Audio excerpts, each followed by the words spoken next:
औरंगजेब आलमगीर बड़ा सियाना बादशाह था। फतावा आलमगीरी 500 उलमा को बिठा के लिखवाई औरंगजेब आलमगीर, और मुल्ला जीवन रहमतुल्लाह अलैह जो तफसीरात अहमदिया जिन्होंने लिखी है उनका शागिर्द भी था, मुरीद भी था।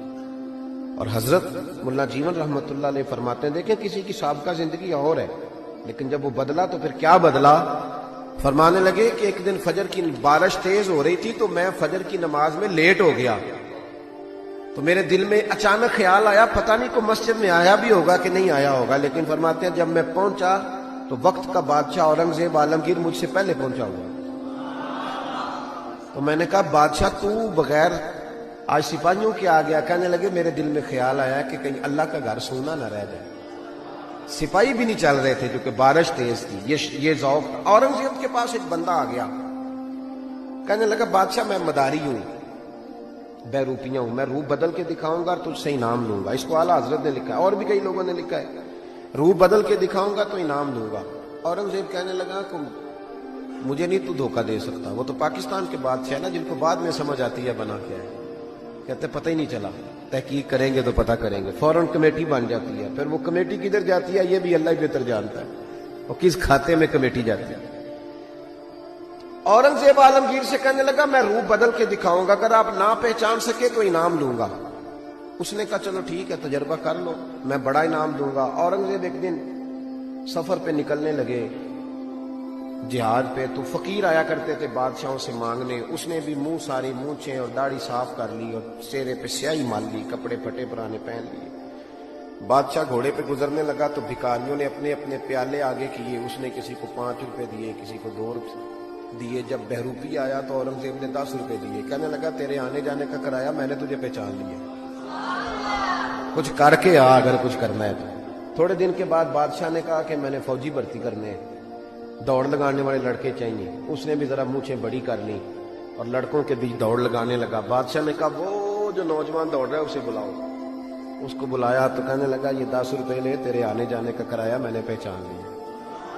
कुछ दिनों के बाद बादशाह ने कहा टीचर चाहिए, भर्ती करने हैं। तो उसने भी जिना कैप पहन ली, समझ ले मिसाल दे रहा हूं, अचकन शचकन शेरवानी पहन ली, छड़ी पकड़ ली, मूछें बढ़ा ली, आ गया। 2-3 बंदों का इंटरव्यू हुआ। इसकी बारी आई तो औरंगजेब कहने लगे 10 रुपए दे, ले और निकल जा, मैंने तुझे। दलील क्या है? हुजूर ने फरमाया इत्तकू फिरासतिल मोमिन फइन्नहु यंजुरु बिनूरिल्लाह औ कमा क़ाल नबी सल्लल्लाहु अलैहि वसल्लम रवाहु तिरमिजी। महबूब फरमाते हैं मोमन की फिरासत कल्बी से डरो, वो अल्लाह के दिए हुए नूर से देखा करता है। बादशाह पहचान लेता। किस्सा मुख्तसर के 2 साल बीत गए, बस बात भी समेट रहा हूं मैं अपनी। 2 साल बीत गए, 2 साल। बादशाह एक सफर पे जा रहा था, फौज साथ थी, 10,000 का लश्कर था। एक पहाड़ी के पास से बादशाह गुजर रहा है तो बादशाह ने देखा कि तिरछी सी चट्टान है, पहाड़ी है, तो लोग जा भी रहे हैं आ भी रहे हैं। यहां क्या है? उन्होंने कहा जी एक दरवेश बाबा बैठा, लोग दुआएं कराते हैं। पुराने सारे लोग ये अल्लाह वालों को मानते थे, ये डायरेक्ट वाले अभी आए हैं, सारे अल्लाह वालों को मानते थे। औरंगजेब आलमगीर कहने लगा मैं भी अच्छे काम जा रहा हूं, मैं भी दुआ ना करा लूं। बड़ी बादशाह आपको पता है नाजुक मिजाज होते हैं, हमारे यहाँ तो पीर और पीरजादे भी बड़े नाजुक मिजाज होते हैं। 6-6 लोगों ने टिश्यू पेपर पकड़े होते हैं पीर साहब के बेटे के, 4-4 आदमियों ने जूते।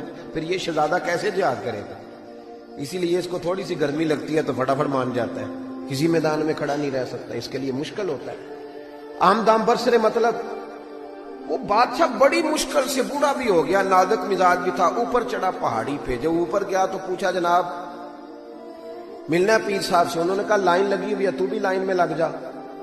हमारे पीर साहब का कोई तरीका नहीं, बादशाह अमीर गरीब सारे लाइन में लग के मिलते हैं। बादशाह लाइन में लग गया, 50 आदमी खड़े थे। अब 50 के बाद बारी आई, अत्ताहियात की हालत में बाबा जी के आगे बैठ गया। बाबा जी का जुब्बा कुब्बा दस्तार, मैं जिहाद के लिए जा रहा हूं। बुजुर्गों ने हाथ उठाए, दुआ मांगी, फिर 2-3 नसीहतें भी कर दी कि बेटा देखना अगर किसी वजह से खुदा न खास्ता नाकामी हुई तो मायूस ना होना, कामयाबी मिली तो तकब्बुर न करना।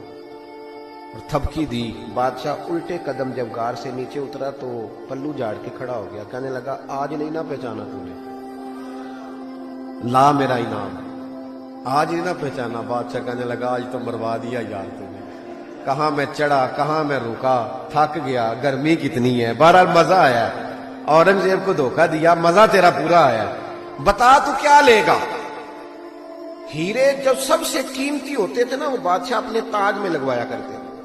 कहने लगा वो जो तेरे ताज में हीरे लगे हैं ना वो चाहिए। बादशाह ने कहा यार तूने औरंगजेब को धोखा दिया, बात बहुत बड़ी है, वही मिल जाएंगे।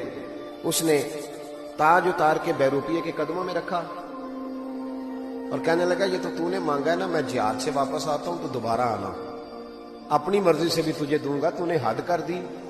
जब उसने दिया और बादशाह ने रुख फेरा तो बहरूपिये ने आवाज दी, कहने लगा बात सुन यार। बादशाह ने चेहरा बदला तो कहने लगा अपना ताज ले जा, जरूरत नहीं। उसने कहा तुझे क्या हुआ? कहने लगा नहीं जरूरत, ले जा। बात क्या है, 2 साल हो गए तुझे मेहनत करते, तूने कितने रूप बदले और आज मिला है तो तू कहता जरूरत नहीं।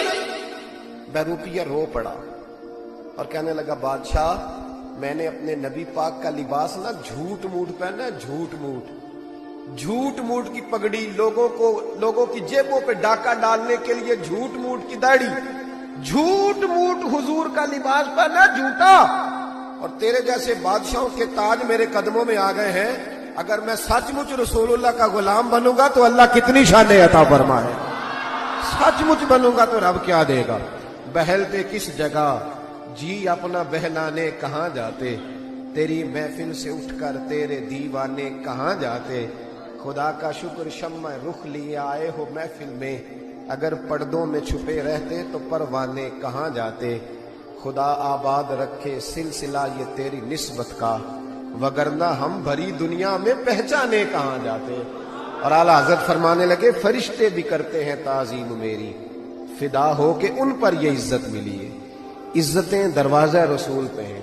बाकी कोई शख्स कहता है मैं दौलत के बलबोते पे इज्जत हासिल कर लूं तो वो तेरी दौलत की इज्जत है, तेरी जात की नहीं। जो कहता है मैं कुर्सी के बलबोते पे इज्जत हासिल कर लूं तो मियां जब तक तू कुर्सी में है तब तक तेरी इज्जत है। जो शख्स कहता है मैं किसी के 7 लाख की इज्जत हासिल कर लूं तो उसकी जाती में एक इज्जत जाती है, वो कौन सी जो रब रसूल अता करे। उस इज्जत की तरफ सफर करें उनके तरीके के मुताबिक।